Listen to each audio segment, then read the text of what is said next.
All right, so this is the final video in this 3-part mini-series on blues phrasing. And I put this mini-series together to really help do a deep dive for those of you that want to understand how to improvise blues guitar. It's a very intimidating thing when you're trying to do it. You have all these people telling you all this stuff with scales and theory, and where do you start with all of this?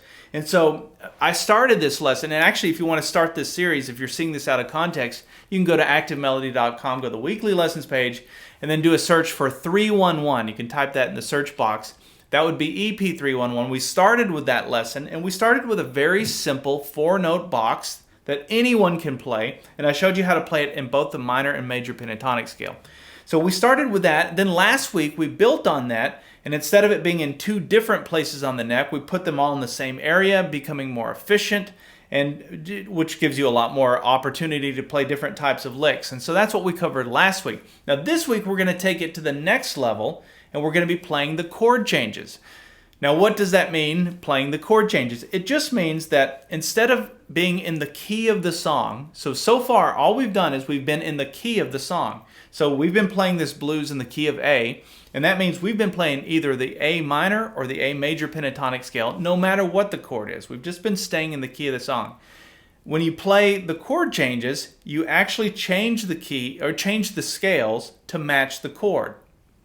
So when we're playing over the 4 chord in the key of A, which would be the D chord, you're either playing the D minor or the D major pentatonic scale. Same with the E chord, and then same with the 1 chord, which is the A.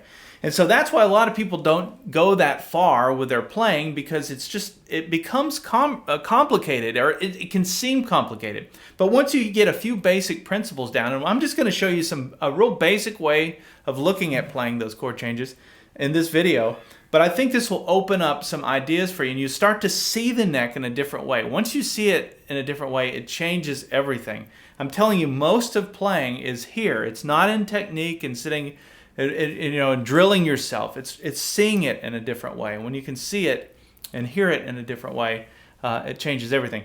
So what I'm going to do is I'm going to start with the first little lick or phrase that we're going to learn. So we're going to be playing this over in the key of A, and we're going to start by playing over the A chord or the 1 chord. Here's what we're going to start with.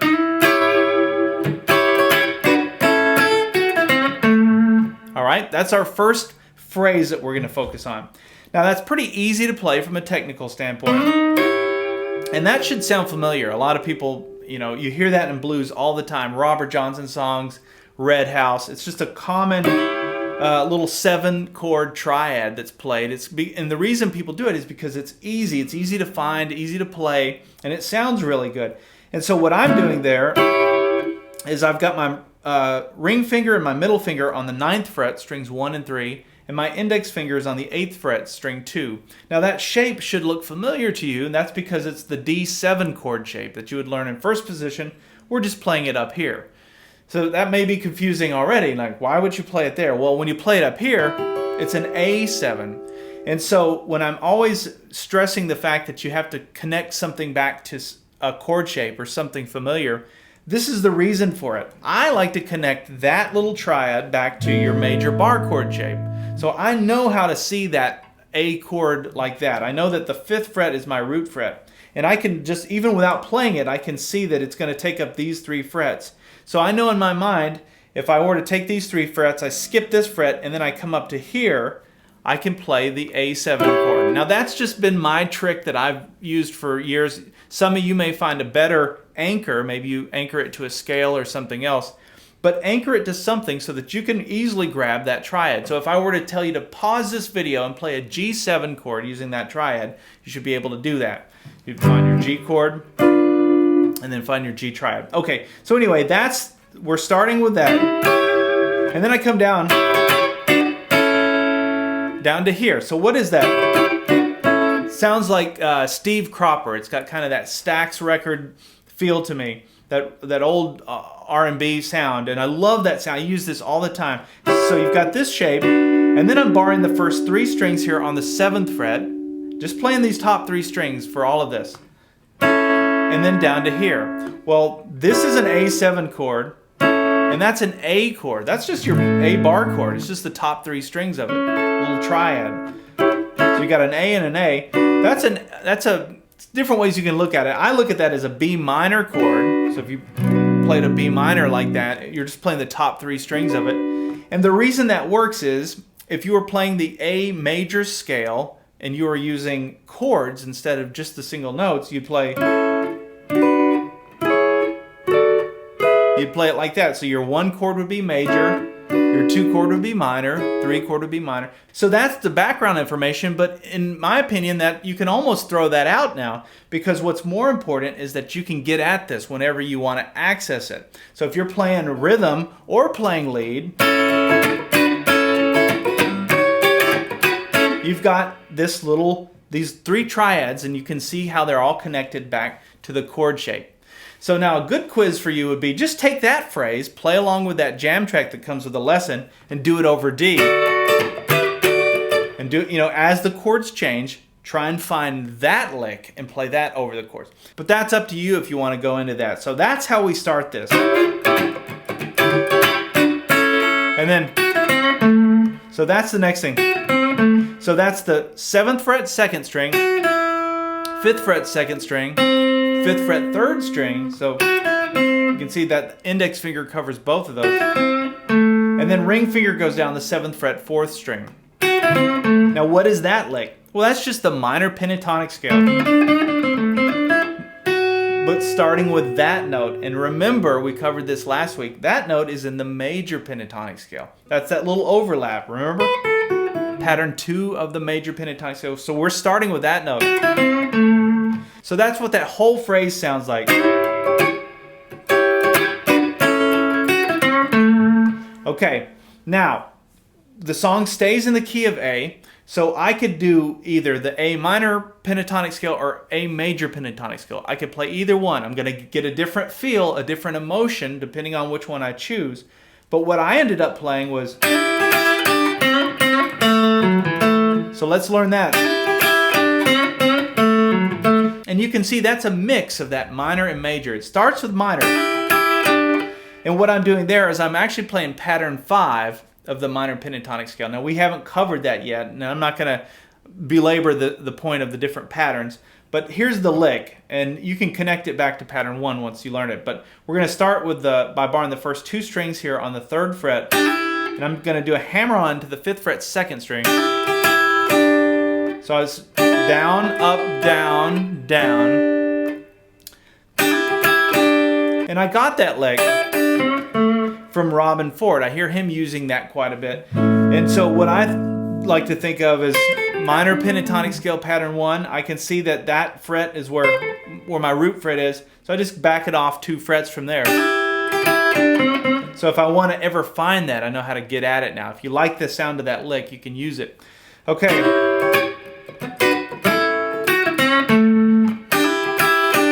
And then after that I went. So there's 2 slight bends there on the 5th fret 3rd string. Now remember that note is in minor pentatonic scale pattern 1. But then I come down here with my index finger to the 2nd fret 3rd string. So that's major pentatonic scale pattern 1. Now I'm back in that box that we started with on the very first lesson. So 2nd fret 3rd string, 4th fret 4th string, 2nd fret 4th string, and then back to the 2nd fret 3rd string. So that entire second phrase that I just played sounds like this. And we're still in the key of A, so the chords have not changed. We've not gone on to the 4 chord yet. We're still playing everything over that 1 chord. So let's back up and play everything from the beginning up to that point.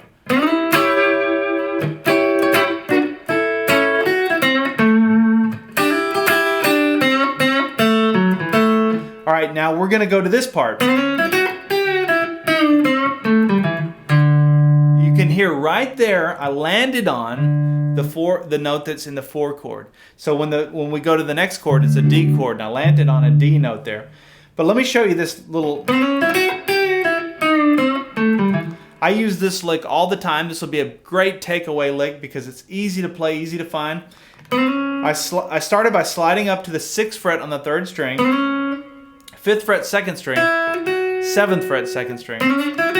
and then I do a half bend. So really what I'm doing there, I'm visualizing that triad of the chord. It helps me get into it much easier. And then I do this half bend here on the 7th fret, 2nd string, bend and release. It's actually a pre-bend release.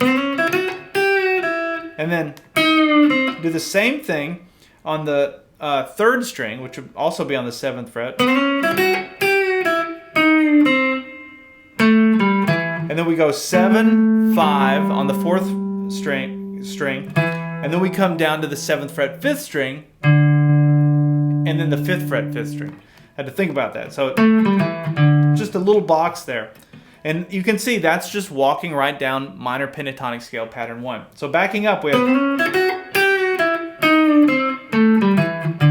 You can see how that if you can find that root fret or your major bar chord, you can easily play this lick.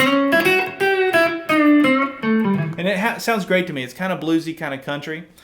But it lands on this note intentionally because I knew the song, I could hear it was going to the 4 chord. So this is where the song switches to the D chord. Now everything we're going to do from this point until the next chord in the song is going to be around a D. It's going to be either D minor or D major pentatonic scale. So what you have to do in your mind is you have to think, okay, where can I go from here? What are my options? And you'll get much more familiar with your options the more of this you do. But what we're going to do is we're going to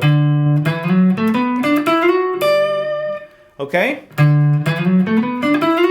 So it starts here on the 5th fret, 5th string, and then I'm going to put my ring finger on the 7th fret, 5th string, slide up to the 9th fret, and then we're going to follow this little box here between the 7th fret and the 9th fret. On the 4th string, on the 3rd string, and once we come up to the 3rd string, 9th fret, I'm going to do a quick slide up to the 11th fret on the 3rd string. So backing up we have, and then my index finger goes down on the 10th fret, 1st string. Those are the notes, but that's not the value. The value is understanding what that is. And so what we're doing is we're playing over the D chord, and what I'm seeing in my mind is I'm seeing the D major pentatonic scale, pattern 1. And if you look at when I played this chord shape, even though I didn't play the chord, I was picturing the chord in my mind. And where my pinky is here, that's the edge of major pentatonic scale, pattern 1. Look at this.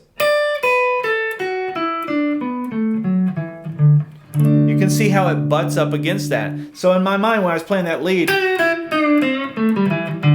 I could already picture that, and I could picture minor pentatonic scale major pentatonic scale pattern 1 for D. So all that should make sense. We're just walking up major pentatonic scale pattern 1. So then when I came up here, you should now know that that's going into pattern 2 of major pentatonic scale for D. And then you play that note, and that's just the top of, it's either the top of pattern 2, depends on how you look at it, or it's the top of pattern 1. But it's a D note nonetheless. So that's what's happening there. That should be a big light bulb moment for a lot of you to at least see that chord, see that major pentatonic scale. But this is going to take it even further. So when I came up and played this, yes, that's pattern 2 of the major pentatonic scale, but look what else it is. Look at what my fingers are doing here. They're playing a D chord, a D triad. There's your D major bar chord. Wait a minute, it's all starting to make sense. So if that's your major bar chord, that's your root fret. There's your minor pentatonic scale pattern 1. And here's your major pentatonic scale pattern 1 that we just covered.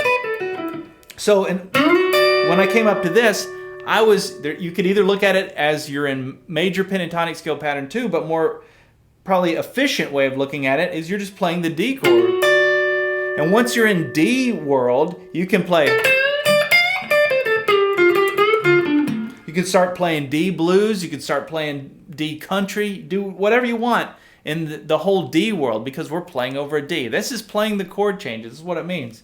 So hopefully that's a big connection point for a lot of you to see that when you start here and you're going into major pentatonic scale, sliding up into this, you're still in major pentatonic scale pattern 2, but you're also in that D bar chord area, which just unravels a whole bunch of other options. Okay, so what I played after that is this classic kind of, it's a harmonized 6. It's a country sounding lick, and it's just something I learned years ago and I use all the time. But the way that I play it is I'm hybrid picking, so I'm picking with my pick on the 3rd string and I'm using my ring finger to pluck the 1st string. I take that shape and then I slide it down 2 frets, and then I change the shape so that both fingers are in the same fret now. So now I'm on the 7th fret, strings 1 and 3. Use that and slide that down 2 frets to the 5th fret. Back to the 7th, back to the 5th. So all together it goes. Now, the way that you want to think about this going forward is just remember that lick off of this chord shape. That's probably the best advice I can give you. So if I said to play that lick over C, you should be able to go. All right, so just connect it back to something. And you could obviously keep going with it. I sort of truncated it there, but I wanted to just show you that harmonized 6 thing because it's so common and how it connects back to that chord shape. All right, so that's a lot of information. I think I'm going to end this video right here for part 1. If you'd like to continue on with the rest of this and conclude this series for the part 2 video, you can do that by going to Active Melody and doing a search for EP314. That's a lesson number for this lesson. All right, let me back up then and I'll play through all of this one more time slowly, and then I'll see you in part 2 to conclude this. So here we go. 1, 2, 3, 4.